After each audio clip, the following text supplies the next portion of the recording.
Адамдардагы уйкунун нормасы 6-8 саат, наристелерге 9 сааттан 22 саатка чейин. 10 саат ашык уктасам, сонун эс алып калам дегендек чоң жаңылыштык. Көпчүлүк адамдар жашабайт, алар болгону бул дүйнөдө адамдар катарында жүрөт. Себеби алардын организми токсиндерге толуп калган. Ден соолугунан жабыркаган бул инсандар чыныгы ден соолукту сезе албай, денесиндеги калдыктардан пайда болгон уунун айынан кечке оору менен күрөш өткөрүп, түнү жакшы уктай албай кыйналат. Мындай болгон соң таңды сергектик менен тосуп ала албайт. Жашоонун рахатын, сонун кереметин таза организм менен гана баамдоого болот. Адам баласы дары-дармек ичкенде бир органды дарылаганы менен экинчи органга чоң зыян келтирүүсү жалпыга айкын. Дары ичүүгө мажбур болгондо гана ичүүнү айткым келет. Бөмө жемиштерди оорулардын алдын алуучу жана айыктыруучу табигый дарылар деп эсептесек жаңылбайбыз. Жер жемиш өсүмдүктөрдү жегенде бардык органдарга жалаң гана пайда алып келет. Себеби булар организмдин бир туугандары болуп саналат.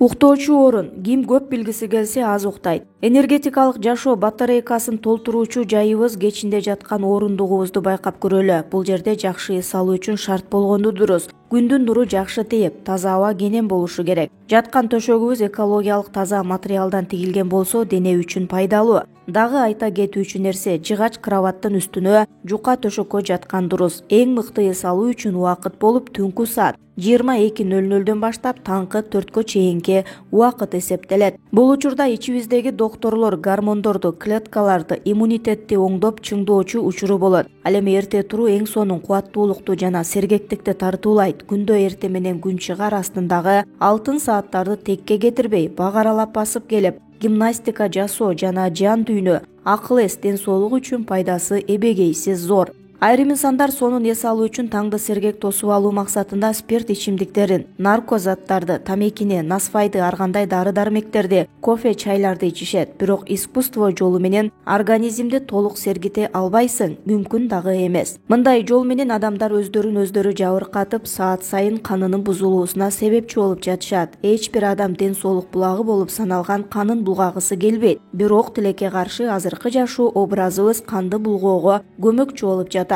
Эгер сизге айрым мөмө жемиштер жакпаса, булар биздин организмди тазалоочу азык заттар деп айтар элем. Азырынча сиздин организм токсин, уулуу заттардан тазалана элек болгондугуна байланыштуу мөмө жемиштерди аз өлчөмдө жеп туруу керек. Бир жумада бир ирет кармалган ачкачылык организмди уудан арылтууга жардам берет. Эгер 3-6 суткалык ачкачылык кармоого өзүңүздө күч таба алсаңыз, анда бүт денени тазалап, организмге зыян келтирүүчү жагымсыз адаттардан арыласыз. Диета кармоо кыйын эмес. Салат, мөмө жемиш, жашылчаларды, дан азыктарын, жер жемиштерден жеп жүрүү диетасы организмге эбегейсиз пайда алып келет. Табигый тирүү азыктар менен азыктануу шексиз жергиликтүү, даамдуу жана пайдалуу.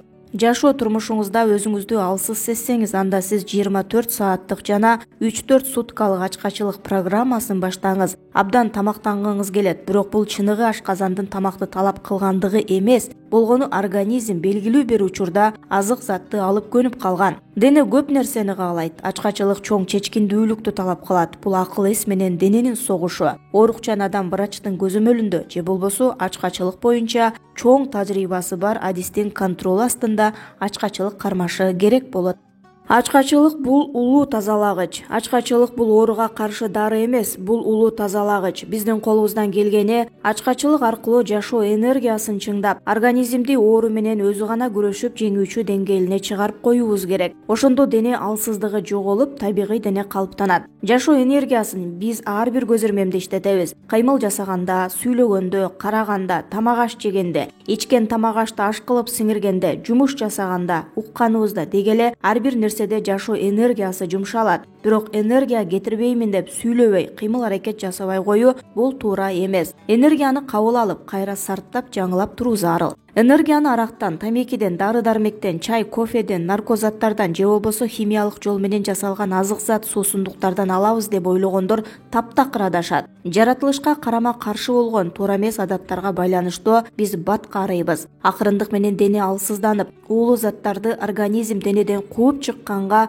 жашоо энергиясы жетпей мээге билдире баштайт. Көбүрөөк токсин чогулуп калган жер ооруп, оюңуз ошол жерге бөлүнөт. Бул сигнал табиятка карама каршы жашап жаткандыкты ачкачылыктын белгиси болуп саналат. Бул ооруга кимди күнөөлөсөк дагы бирок табияттан алыстап кеткен күнөөлүү өзүбүз гана экенин билели. Мен карылык оорун алып келет деген ойго кошулбайм. Жаратылыштан алыстап кетүүлүк оорун алып келет. Эгерде адамдын жашы 18де же болбосо 108де болсо да, табият менен жуурулушуп жашаса, анда анын организми өз функциясын толук аткарып, жаңыланып, жаш бойдон иштөөсүн улантат. Жаратылыштан алыс жашоо алсыздыкка гана алып келет. Өзүңүздү жаман сезгендик, алсыздык жана башка ушул сыяктуу көптөгөн оорулар табияттан узакташып кеткенден улам келип чыгаарын унутпайлы.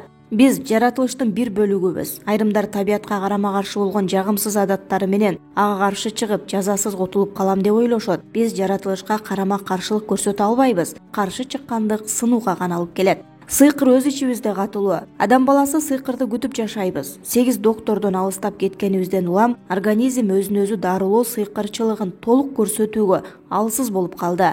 Эне табият закону баарыбызга айкын, жана аны менен жуурулушуп жашоо эң оңой. Ооруп төшөккө жатып калгандар, жашы жогорулап карып калган адамдар батыраак мыкты ден соолукка кайтып, акыбалынын бир калыпта сакталуусун ниет кылышат. Ден соолук бул сатып алууга таптакыр мүмкүн эмес болгон нерсе. Бул үчүн аракет кылып иштөө зарыл. Жумуш өз жолунда. Ал эми ден соолук үчүн табияттын закондорун байкап, амал кылуу ар бир тирүү жандын милдети. Эт акылсыз дене сиздин ордуңузга ойлоно албайт. Эгер чын эле сонун ден соолукту кааласаңыз, жаратылыш менен биргеликте иш жүргүзүүнү бүгүндөн баштаңыз. Энергия жашырылган жаратылыш сандыгынын ачкычы бул ачкачылык кармоо. Бул ар бир клеткага жетип барып, органдарды жашоо күчү менен кубаттандырат. Бул нерсени сиздин ордуңузга эч ким жасай албайт. Өзүңүз гана жасоого тийишсиз. Оорунун көпчүлүгүн туура эмес тамактануу жана табигый эмес азыктар алып келет. Тамакты туура эмес ашыкча жегенибизден улам жылдардан чогулуп келе жаткан организм азык калдыктарына толуп кетип, жыл өтөрү менен бул калдыктар ууга айланып, денебиздин ар бир бөлүгүнөн орун алышат. Бул уулуу заттар келечектеги чоң бир оорунун эшигин ачат. Дене уунун күчтүүлүгүнө чыдай албай калган соң, организм менен уунун ортосунда оору деп аталган жарылуу пайда болот. Ошол тапта адам оңолуу жолун издеп калат. Жалгыз жол ачкачылык экенин көпчүлүк адамдар ойлобойт. Ачкачылык табияттын сезгичтиги. Оору бул жаратылыш бизге ден соолугуңа кам көр деп көрсөтүп жаткан белгиси. Ачкачылык кармоо менен жаратылышка организмден ууну алып чыгып салуусуна шарт түзүп беребиз. Жан-жаныбарлар дагы физикалык ооруларынан айыгыш үчүн ачкачылык кармашат. Бул жаныбарлардын сезгичтиги.